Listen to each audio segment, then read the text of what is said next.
Guys, welcome back to our channel world of me. तो guys, आप सभी का स्वागत है मेरे यूट्यूब चैनल पर और आई होप आप सब बढ़िया होंगे। मैं भी ठीक ठाक हूँ। तो आज का जो ये ब्लॉग है गाइस, ये कुछ खास टॉपिक पे है। वैसे तो हम बताइए आपको कि हम डेली जो अपने रूटीन वगैरह होते हैं वो कुछ एक्स्ट्रा एक्टिविटीज होती है तो ये हम वो ब्लॉग बनाते हैं और बाकी शॉर्ट्स वगैरह में डालती रहती हूँ कुकिंग वगैरह का। तो लेकिन आज का जो ब्लॉग है ये कुछ खास है। ये सभी पेरेंट्स के लिए है जिनके बच्चे स्टडीज करते हैं, क्योंकि अभी ये एग्जाम आने वाले हैं। तो उसका जो प्रेशर होता है वो पेरेंट्स पर और उसके बच्चों में तो खैर होता ही होता है, प्लस जो पेरेंट्स होते हैं उनके ऊपर भी होता है, खासकर तो मदर के ऊपर में। क्योंकि मदर ये सोचती है कि जो बच्चों की जो परसेंटेज आएंगे उसके हिसाब से उनकी जो होते हैं ना कि रोल बच्चे के एजुकेशन में जो वो नहीं कि वो होता है, डिसाइड होता है कि वो बच्चे का उसमें क्या रोल है। मैंने माँ का माँ बच्चे के परसेंटेज कम आते हैं तो यहाँ तक जो हम ये सोचते हैं तो गैस पहली बात तो ये सोचना एकदम गलत है, क्योंकि कोई भी पेरेंट्स है वो अपने बच्चों को अपने 100% देने की कोशिश करते हैं। ठीक है, कोई ये नहीं चाहेगा कि मेरा बच्चा मीन्स ठीक से पढ़ाई ना करे या कुछ भी, मतलब। लेकिन हर बच्चे की क्या होती है, अलग अलग खासियत होती है। ठीक है, तो आज हम इसी टॉपिक के साथ डिस्कस करेंगे, क्योंकि मैं डिस्कस आपसे इसलिए कर पा रही हूँ क्योंकि 2 दिन पहले मैं वेलफेयर में गई थी, जो हमारे आर्मी के यहाँ वेलफेयर जो होते ही रहते हैं।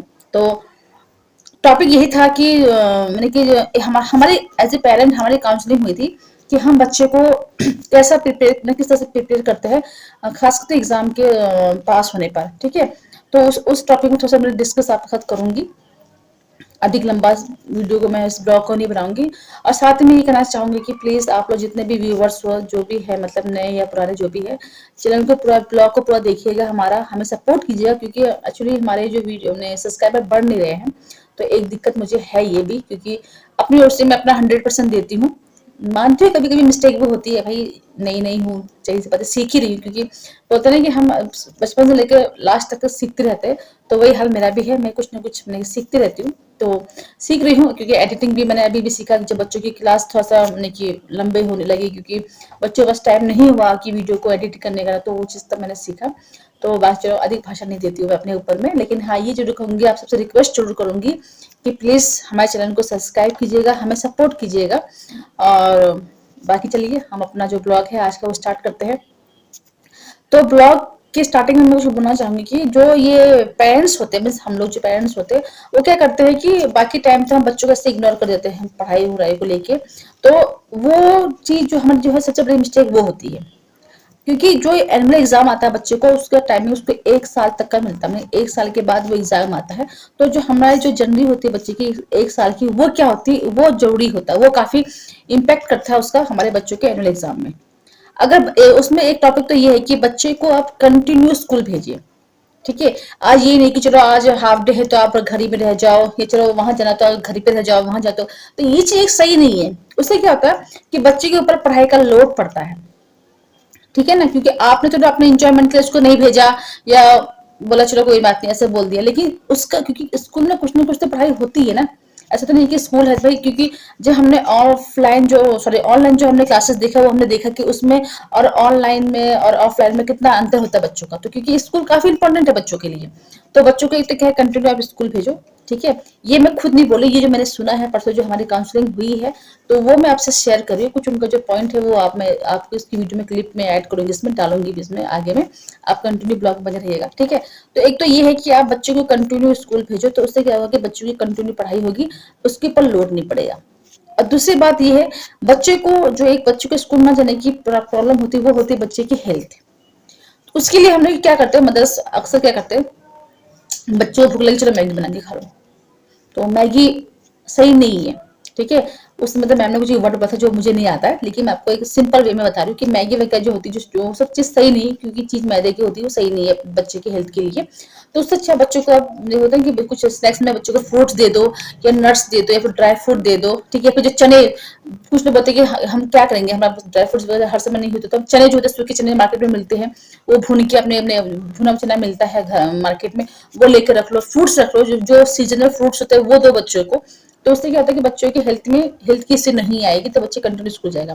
दूसरा बात क्या होता है कि एक तो क्या होता है, बच्चे जब इस मैंने कि बचपन से मतलब हम लोग क्या कहते हैं, बच्चों को ट्यूशन लगा देते हैं, जाओ ट्यूशन जाओ करके।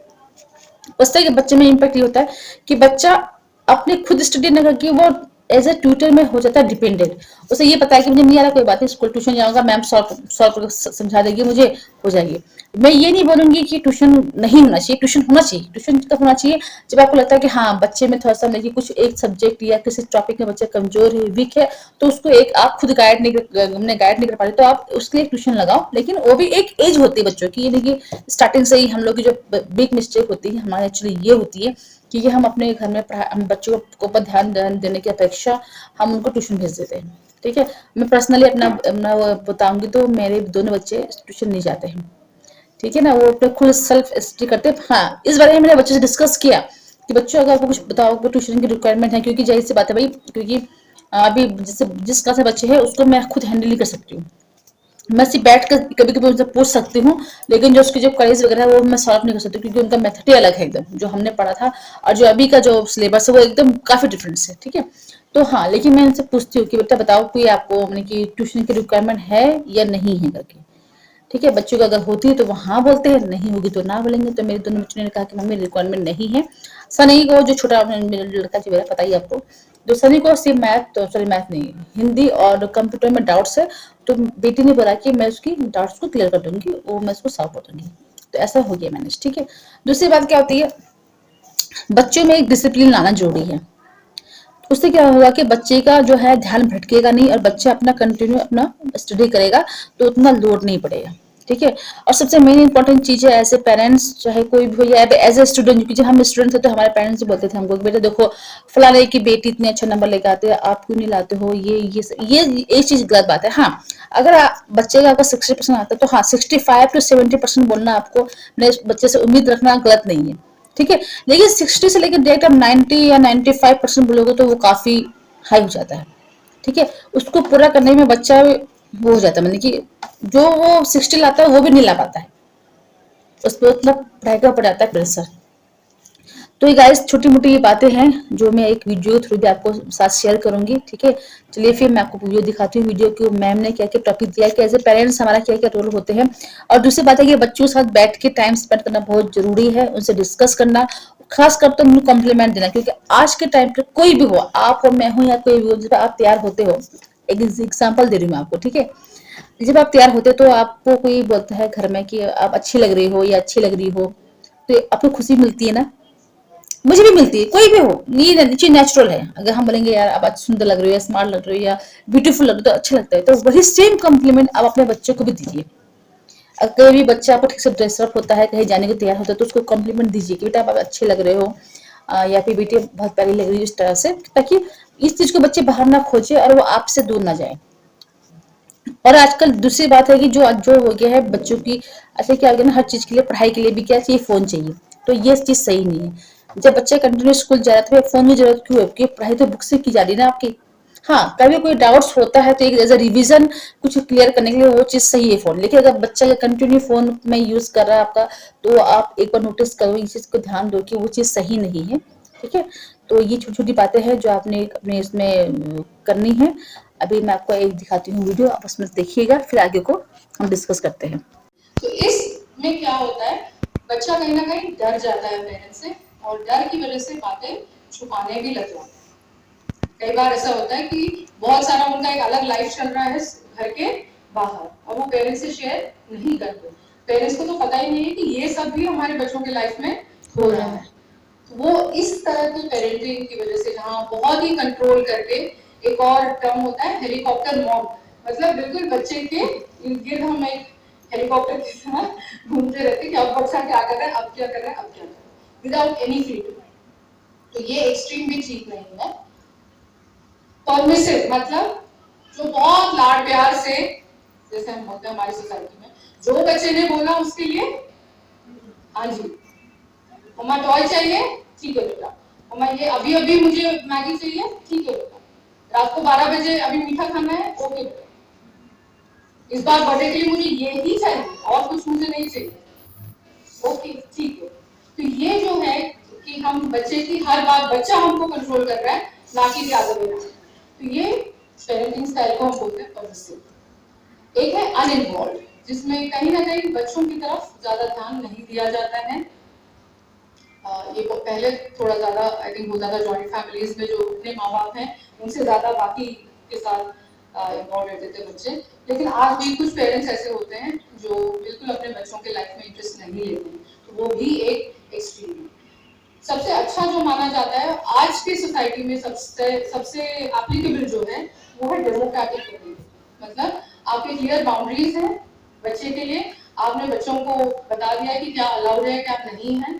जो डिसीजन आप घर में लेते हैं उसमें बच्चों को भी कहीं ना कहीं आप इन्वॉल्व करते हैं, उनसे भी बात करते हैं, बातचीत करते हैं। बातचीत का रास्ता बच्चे से खुला है और बच्चा घर आके आपको, चाहे वो अच्छी चीज हो चाहे वो बुरी चीज हो, चाहे वो गलती करे, वो आके आपको बताता है कि आज मेरे से ये गलती हुई। तो इस तरह का जो पेरेंटिंग है उसको हम डेमोक्रेटिक पेरेंटिंग बोलते हैं, जहाँ बच्चा आपसे रिस्पेक्ट करता है लेकिन वो वाला डर नहीं है कि मुझे इनसे बात छुपानी। जैसे कि अभी अभी आपने देखा वीडियो में, तो वो चीजें अपने अपने अपने लाइफ में फॉलो करनी है उसको, ताकि जो आप पे और आपके बच्चे के बीच में जो प्रेशर पड़ता है ये एग्जाम का, या जो डिफरेंसेस होते हैं जब बच्चे जब बड़े बड़े होते जाते हैं, तो खासकर तो 10 और 12 के टाइम पर, तो वो अंतर ना पड़े। आप एक उसको कंप्लीट जो बताए ना एनवायरनमेंट दीजिए घर के अंदर में, ताकि बच्चा ध्यान पूर्वक घर में बैठ के पढ़ सके और अपनी जो बातें आपसे शेयर कर सके। तो आई होप थोड़ी सी हेल्प हुई है। बाकी तो जो हमारे बेसिक से होते हैं दही चीनी जो हम देते हैं बच्चों को, मेरा बेटा तो ऑनलाइन एग्जाम में भी दही चीनी खा के ऑनलाइन उसने एग्जाम दिया था। तो ये ठीक है गाइस, बस इतना ही रखती हूँ मैं, अधिक लंबा इसको नहीं करती हूँ। आई होप कुछ डाउट्स आपको क्लियर करने में मैं आपकी हेल्प मैंने किया होगा, और बाकी कोई मिस्टेक होती है मुझसे तो उसको इग्नोर कीजिएगा। और हाँ, last but not the least कि हमारे चैनल को सब्सक्राइब कीजिएगा, हमें सपोर्ट कीजिएगा। Thank you for watching, thank you very much, bye.